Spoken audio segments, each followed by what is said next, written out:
لي صدري ويسر لي أمري واحلل من لساني يقول قولي أما بعد. قال الله تعالى في كتابه العزيز: أعوذ بالله من الشيطان الرجيم. يا أيها الذين آمنوا كتب عليكم الصيام كما كتب على الذين من قبلكم لعلكم تتقون.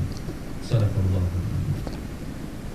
Para penonton yang dikasihi sekalian, alhamdulillah, pertama-tama sekali marilah untuk kesekian kali kita memanjatkan rasa syukur kita terhadap Allah Subhanahu wa taala kerana dengan kasih dan sayang daripada Allah Subhanahu wa taala pada saat ini kita masih lagi diberi kesempatan waktu untuk kita dapat bersama-sama meneruskan kehidupan. Nadi-nadi kita masih lagi berdiri, darah kita masih lagi mengalir, nafas kita masih lagi terus turunkan. Kita masih lagi mampu untuk menatap wajah anak-anak yang kita sayang. Kita masih lagi mampu untuk menatap wajah isteri, wajah suami.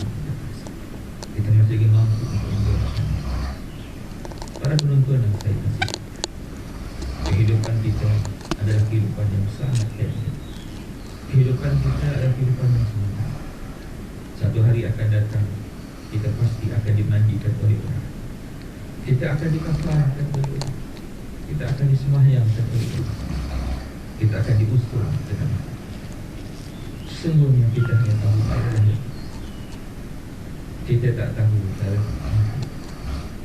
itu tuan-tuan sedang penonton lagi sama-sama